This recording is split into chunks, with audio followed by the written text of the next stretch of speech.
एक बार जो है बहुत कृष्ण के बड़े भक्त हुए हैं नामदेव जी।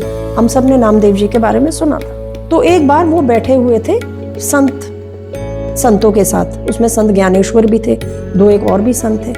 तो एकदम से संत ज्ञानेश्वर ने बोला कि आज मैं देखता हूं कि किसकी भक्ति पक्की है और किसकी कच्ची, तो कौन पक्का घड़ा है और कौन कच्चा घड़ा है। तो उन्होंने क्या किया, उन्होंने एक लाठी उठाई, लाठी उठा के मारने लगे, जैसे मारते ना, तो ऐसे सर पे मार रहे, तो मारने लगे। तो जब इनके पास आए तो इनके सर पे मारा 2 बार, बोला ये घड़ा तो अभी कच्चा है। ये बोल के संत ज्ञानदेव जी तो चले गए।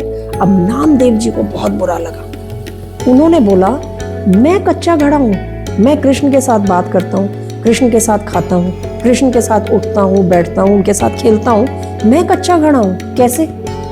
तो उन्होंने जब कृष्ण उनके सामने आए तो देखिए जो भक्त होता है वो पूजा तो करता नहीं है, वो 24 घंटा भक्ति में रहते हैं, ठीक है। तो उनके साथ हमेशा ईश्वर जो है एक ही होते हैं, एक ही रहते हैं। तो जैसे ही उसने याद किया कृष्ण प्रकट हो गए।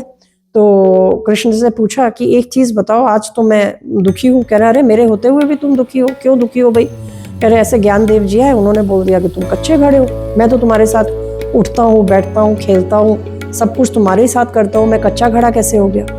तो कृष्ण भगवान ने बोला कि वो तो बिल्कुल सही बोलते, तुम तो कच्चे घड़े हो। कह रहे कैसे। कह रहे ये तो मैं नहीं बताऊंगा, ये तो तुमको गुरु ही बताएंगे। कह रहे गुरु, मुझे कौन कहाँ मिलेंगे गुरु। कह रहे वो तुम्हें समझ में आ जाएगा कि तुम्हारे कौन गुरु है, तुम्हें समझ आ जाएगा, तुम निकलो, ठीक है, घर से निकलो, तुम्हें अपने गुरु दिख जाएंगे। तो ये घर से निकल पड़े नामदेव जी और जाते गए, जाते जाते दूर, बहुत दूर निकल गए। तो वहां पे एक मंदिर देखा, उनको थोड़ी प्यास भी लगी थी, वो मंदिर के बाहर रुके। उन्होंने देखा एक व्यक्ति जो है शिवलिंग के ऊपर पैर चढ़ा के आराम से सो रहा है।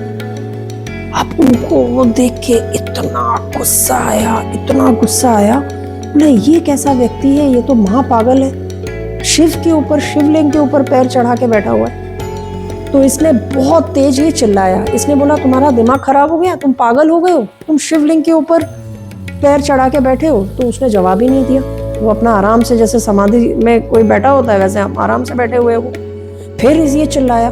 तो फिर ये धीरे से बोले कि भाई तुमको क्या प्रॉब्लम है, तुम क्यों इतनी जोर जोर से चिल्ला रहे हो, देख नहीं रहे हो मैं आराम कर रहा हूँ। कह रहा तुम्हें पता नहीं कि ये शिवलिंग है, शिवलिंग के ऊपर तुम पैर दे के आराम कर रहे हो।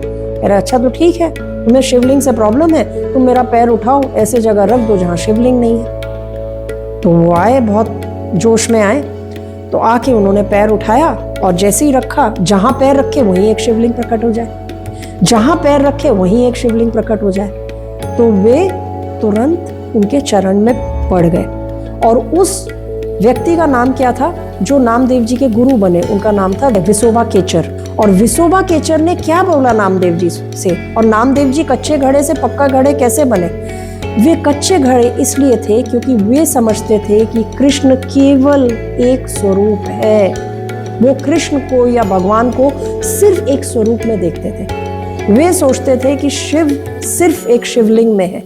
और उनके गुरु ने क्या समझाया उनको कि ईश्वर जो है रम रम में है, कण कण में है, एक एक पत्ते में है, तुम्हारे भीतर है, तुम्हारे भीतर भी है और तुम उनके भीतर। तो हम सब, ईश्वर हमारे अंदर है, ये सत्य है, लेकिन उससे भी बड़ा सत्य क्या है कि हम ईश्वर में ही जी रहे हैं। जीवन में हम कभी भी ईश्वर से अपने आप को अलग नहीं कर सकते हैं। इस बात को बहुत अच्छे तरह हमको समझना होगा।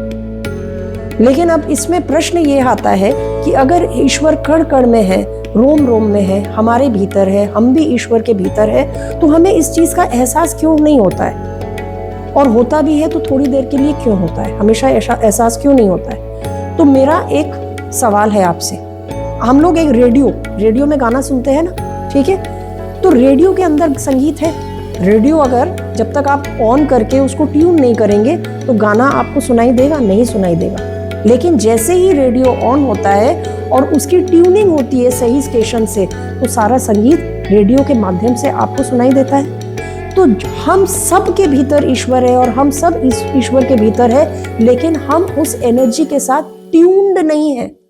हमारा रेडियो बंद है, मतलब हमारे जितने भी ये सेंसेस है, इंद्रिया है, वो भी बंद है, हमारा हृदय बंद है, हमारे अंदर का प्रेम, उसकी जो धारा है वह बंद है। तो जब सब चीज बंद है तो वो धारा सब जगह बह रही है, लेकिन हमारे भीतर उसका एहसास उतर नहीं पा रहा है। जैसे सूर्य की जो किरणें हैं वो पूरे ब्रह्मांड में है, पूरे सब जगह है, लेकिन अगर आपने अपने आप को एक छोटे से कमरे में बंद कर दिया और चारों तरफ से कमरे में दीवार लगा दिया और आप बैठ गए अंदर, तो आपको वो सूर्य की किरणें नहीं मिलेंगी। आप जैसे ही उस कमरे से बाहर निकले, आपको एहसास होगा कि अरे रोशनी तो चारों तरफ है, सिर्फ मैंने अपने आप को एक छोटे से कमरे में बंद कर लिया था। तो इस तरह से भक्ति वो चाबी है जो आपको उस ऊर्जा के साथ, उस रस के साथ, ठीक है, वो महारस के साथ आपको जोड़ती है। और फिर रस कहाँ प्रवाहित होता है? आपके पूरे जहन में वही रस बहता रहता है, और वो थोड़ी देर के लिए नहीं आता है। ऐसा नहीं है कि थोड़ी देर के लिए आता है और चला जाता है, आपका पूर्ण जीवन रसमय हो जाता है। तो आप जो भी वाणी बोलोगे वही रसमय होगा, जो भी आप भोजन करोगे, आपके लिए हर भोजन प्रसाद लगेगा। आपको अलग से प्रसाद खाने की जरूरत नहीं है। आपको ऐसा नहीं है कि सिर्फ सत्संग करने की जरूरत है। आप जब भी किसी के साथ बैठोगे, आपके अंदर से वही बातें निकलेगी। जो भी आप सोचोगे, आपको सुविचार की जरूरत नहीं है, क्योंकि आपके हर विचार ही सुविचार होंगे।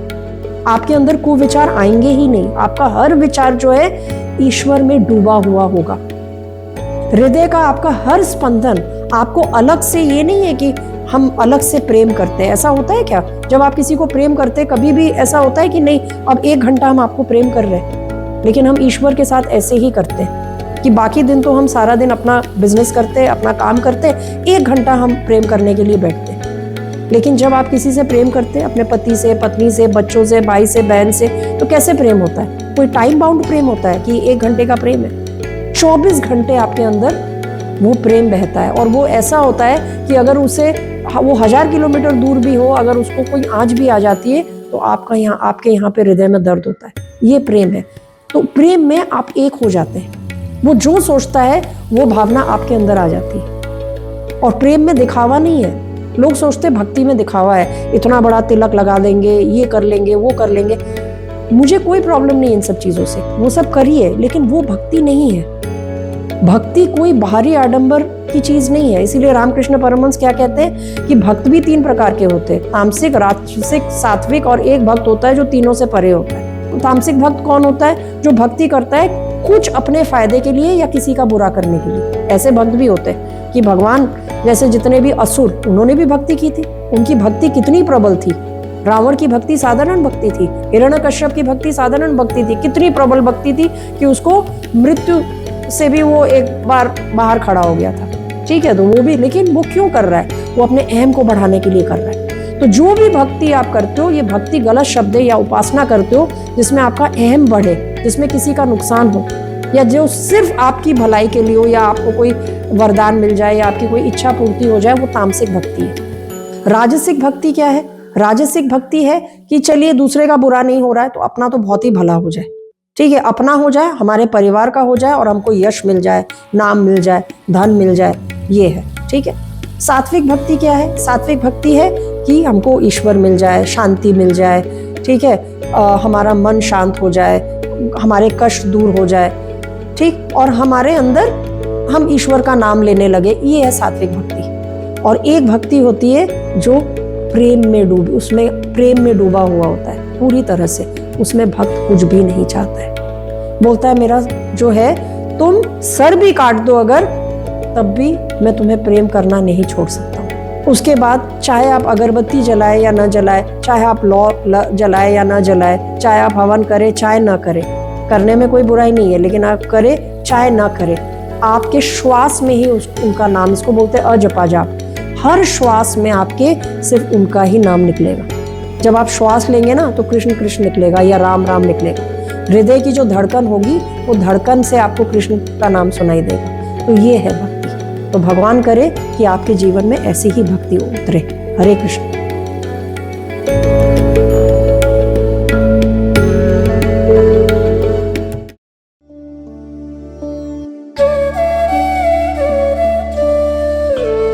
Kindly subscribe and share our videos.